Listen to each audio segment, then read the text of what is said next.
Differential diagnosis of paroxysmal tachycardia. Symptoms of paroxysmal tachycardia. The patient feels a frequent heartbeat reaching in 1 minute from 150 to 300 beats. Impulses from an abnormal focus propagate on the heart muscle regularly but more often. The occurrence cannot be related to specific visible factors. Additional signs of the disease are discomfort in the heart, tiredness, increased sweating, irritability and anxiety, weakness and fatigue. Paroxysmal supraventricular tachycardia is a tachyarrhythmia, average heart rate from 160 to 220 beats per minute, initiated and sustained by tissue at or above the atrioventricular node. Unlike sinus tachycardia, paroxysmal supraventricular tachycardia usually begins and ends abruptly. Women are more likely than men to have paroxysmal supraventricular tachycardia, and the most common type of paroxysmal supraventricular tachycardia is AV nodal reentrant tachycardia. Paroxysmal supraventricular tachycardia caused by mechanism reentry includes arrhythmias caused by AV nodal reentry, AV reentry incorporating an anomalous AV pathway, sinoatrial nodal reentry, and intraatrial reentry also. Here on this picture you can see an example of paroxysmal supraventricular tachycardia.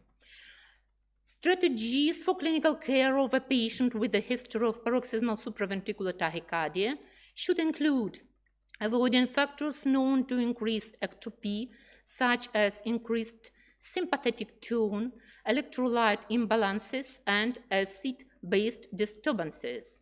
Because paroxysmal supraventricular tachycardia is paroxysmal, monitoring of vital signs to detect and progression to hemodynamic instability and verbal reoccurrence, if the patient is awake, is usually all that is needed until an episode of paroxysmal supraventricular terminates.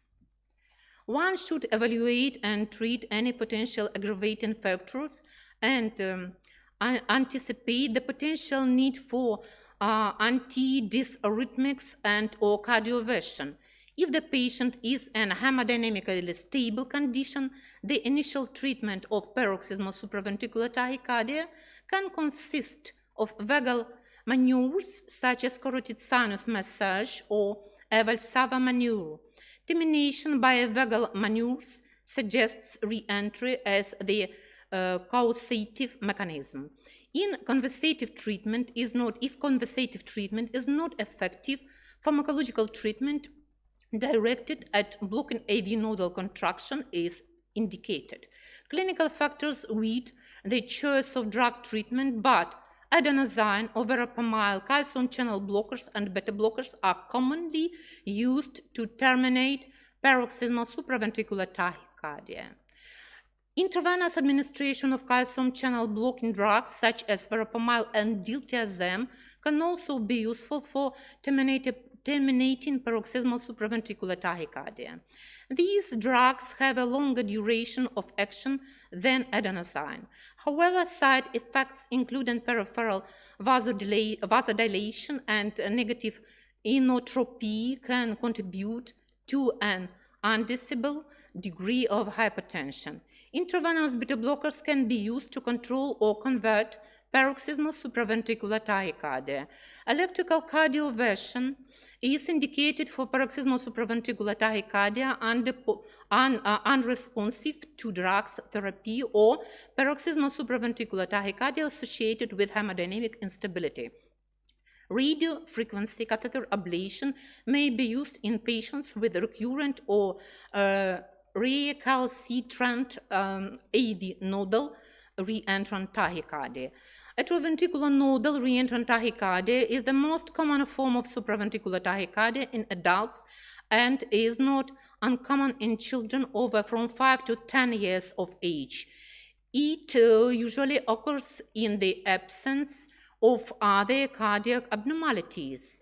Whereas the substrate for atrioventricular nodal reentrant tachycardia is present at birth, and it appears to develop later in most patients. It is mediated by functionally discrepant zones of conduction within the region of the AV node. The retrograde P wave usually occurs simultaneously with ventricular depolarization and may not be seen on the surface ECG or may be recognized at a pseudo-R or small deflection at the terminal position of QRS in V1 lead. Here you can see an example of atrioventricular reentrant tachycardia. Ventricular tachycardia is a broad complex tachycardia originating from the ventriculus. There are several different forms of ventricular tachycardia. The most common is monomorphic ventricular tachycardia, which originates from a single focus within the ventriculus. Three mechanisms exist for initiation and propagation of ventricular tachycardia. First one, re-entry. It's the commonest mechanism. Second one, triggered activity occurs due to early or late after depolarizations. Examples include torsade de pointes and digitalis toxicity. Third mechanism is abnormal automicity. Accelerated abnormal impulse degeneration by a region of ventricular cells. ECG features of monomorphic ventricular tachycardia. It is a regular, broad, complex tachycardia. Uniform QRS complexes within each lead. Each QRS is identical except for fusion capture bits. Here you can see an example of monomorphic ventricular tachycardia. Clinical significance.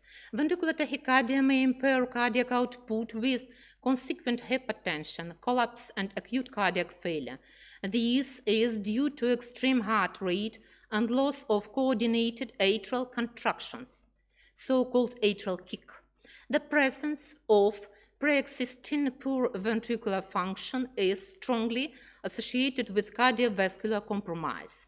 Decreased cardiac output may result in decreased myocardial perfusion with degeneration into ventricular flutter or fibrillation.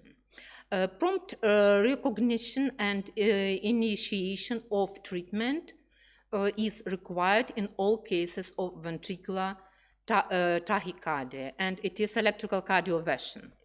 Ventricular tachycardia classification is based on clinical presentation, hemodynamically stable and unstable. This is the most important classification clinically and influenced immediate management.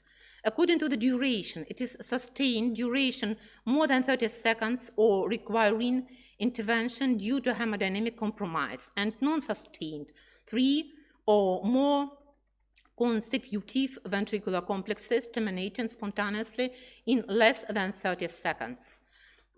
According to the morphology, monomorphic, polymorphic, torsade de pointes, polymorphic with QT prolongation, right ventricular outflow tract tachycardia, fascicular tachycardia, ventricular flutter, and ventricular fibrillation also.